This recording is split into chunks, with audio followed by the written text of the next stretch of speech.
Acclamons la parole de Dieu. Frères et sœurs, je vais certainement vous étonner, mais s'il y a une chose dont je suis sûr et certain, c'est que je ne suis pas un ange. Comme vous, frères et sœurs, j'ai un corps de chair. Depuis le premier jour de ma naissance, je commence à vieillir, et plus le temps passe, et mes cheveux tombent, et j'en ai de moins en moins. Oui, je suis sûr, je suis un homme. Je suis un homme avec un corps de chair comme vous et moi, et nous avons autre chose de commun, mais j'en ai certainement beaucoup plus que vous. Je suis pécheur. Je suis un pécheur, et quand je dis que je suis un pécheur, à vous, frères du Rézé, ici à Saint-Michel, en Guadeloupe, vous comprenez bien que je ne suis pas simplement un pécheur de Lambie ou de Vivano, je suis un pécheur parce que je fais des fautes graves. Vous allez me dire, mais est-ce qu'un prêtre peut dire des choses aussi monstrueuses en prédication? Oui, frères et sœurs, je vous le répète, je suis pécheur et je me confesse moi aussi.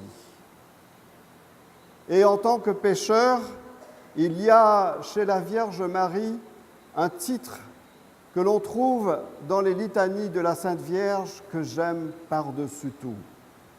Marie est appelée refuge des pécheurs.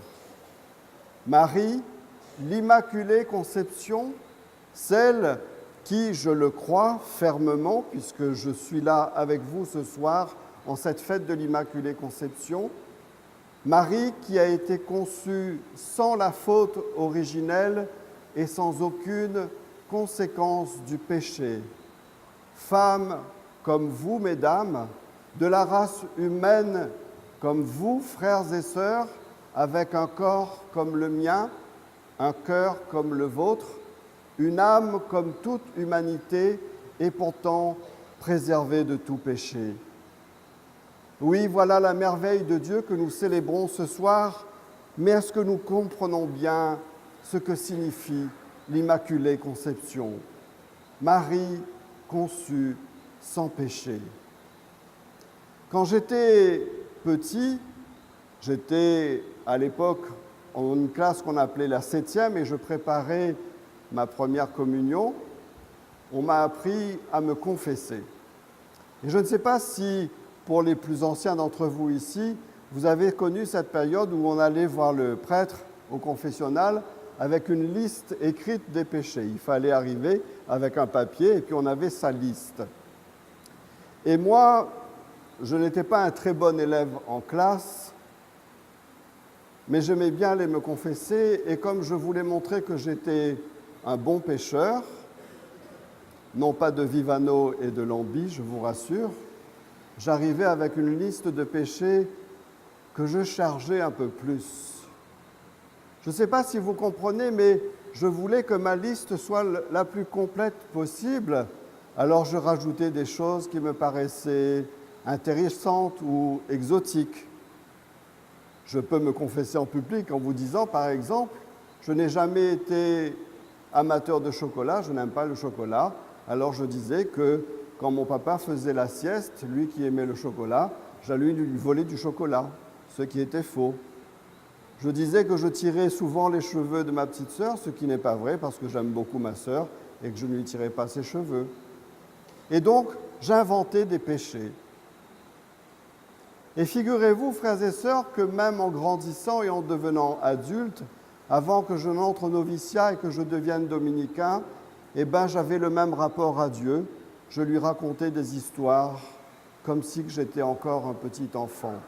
Pourquoi? Parce que j'avais du péché une vision infantile. Et je reste poli. Une vision du péché qui n'avait absolument pas évolué.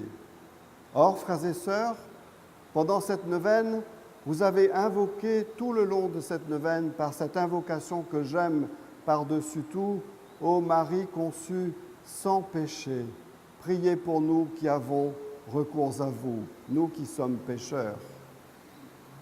Mes frères et sœurs, franchement, est-ce qu'un jour on pourrait se poser et comprendre véritablement ce qu'est le péché? Car vous comme moi, je le sais, quand nous allons nous confesser, quand nous essayons de dire nos péchés, combien de fois nous redevenons des petits garçons ou des petites filles qui essayons de passer pour des pécheurs modèles, entre guillemets. Je me suis endormi pendant ma prière, j'ai des distractions quand je fais mon chapelet, je n'écoute pas le prédicateur. Mais êtes-vous vraiment sûr que cela, c'est le péché? Nous avons aujourd'hui, frères et sœurs, écouté dans cette première lecture de la Genèse, tirée de la Genèse, ce récit magnifique qu'hélas, nous ne méditons pas assez. Ce récit magnifique où, hélas, 3 fois hélas, nous faisons d'Ève, notre mère, la pécheresse et la tentatrice idéale. Excusez-moi, frères et sœurs, mais je vais ouvrir une petite parenthèse. Quand le Seigneur, dans le 2e chapitre de la Genèse, crée Adam, l'homme, le vrai, vous voyez, le macho, le vrai homme, il lui dit: tu vois, Adam, cet arbre de la connaissance du bien et du mal, tu n'y toucheras pas, tu n'y mangeras pas. Et si vous voulez aller vérifier, frères et sœurs, allez au 2e chapitre de la Genèse, et vous verrez que quand ce commandement est fait, Ève, notre mère, celle qu'on dénonce comme la tentatrice, eh bien Ève n'est pas là. Pourquoi? Parce qu'elle n'a pas été encore créée. Pourquoi? Parce que la sagesse biblique nous le dit, les maîtres juifs sont unanimes là-dessus. Lorsque Dieu fait ce commandement à Adam en disant « Tu sais vouloir connaître intégralement le bien et le mal, Adam, toi le vrai homme, ce n'est pas fait pour toi. Alors je vais te créer une aide, une femme en face de toi, pour t'aider à observer ce commandement. » Ce qui veut dire que le commandement a été fait à Adam seul et qu'Ève a été créée pour aider Adam après. Connaître le bien et le mal, frères et sœurs, avoir la prétention de connaître tout le bien et le mal, oui, pour un homme ou une femme pécheur comme moi, c'est vouloir égaler Dieu. Être capable de discerner, celui-là il est bien, celle-là elle n'est pas bien. Et cela est très dangereux. Nous n'avons pas à le faire, ça. Seul Dieu peut discerner vraiment ce qui est bien du mal. Et le tentateur, sachant que Ève n'avait pas entendu cette demande du Seigneur, il va venir auprès d'Ève qui n'avait pas entendu le commandement de Dieu et il va lui raconter une histoire toute différente. Il va lui dire « Ève, tu vois ce fruit magnifique, connaître le bien et le mal. Si tu le manges, tes yeux s'ouvriront et Adam et toi, vous serez comme des dieux. » Frères et sœurs, le péché, le véritable péché, ce n'est pas d'abord une question d'être distrait pendant ses prières ou de s'endormir pendant la messe, ou de dire du mal de son frère ou de sa sœur, ce qui est très mauvais, bien évidemment, mais que je fais moi, je peux vous le dire, la main sur l'Évangile. C'est d'abord et avant tout refuser l'alliance de Dieu. Et même pire que ça, vouloir me mettre à la place de Dieu, avoir les yeux ouverts, comme le dit le tentateur, pour devenir comme Dieu. Le péché véritable, c'est cela, frères et sœurs. Et ça porte un nom, c'est l'orgueil. L'orgueil. Se sentir à égalité devant Dieu. Et vous comprenez, frères et sœurs, que ce péché-là, il est inscrit dans chacun de nos cœurs. Peut-être pas dans le vôtre, mais moi je sais que je puis être tout à fait orgueilleux. Alors, Quand je sens la tentation de l'orgueil, je me tourne vers Marie Immaculée, celle que je crois avoir été conçue sans péché. Pourquoi est-ce que je crois que Marie Immaculée a été conçue sans péché? Parce que je crois que pour que Jésus, Dieu, vienne prendre ma chair, notre condition d'homme, en toute chose, il lui fallait une mère, comme chacun d'entre nous, nous avons eu une mère, mais une mère chez qui il n'y ait aucune trace de cet orgueil, aucune trace de cette volonté d'être pareil à Dieu, de vouloir se faire l'égal de Dieu. Et dans le texte merveilleux de l'Annonciation, nous entendons Marie elle-même exprimer son humilité. Il n'y a aucun orgueil chez Marie lorsqu'elle apprend qu'elle va devenir la mère du Sauveur, un honneur suprême, l'honneur que toutes les femmes juives attendaient de tout leur cœur.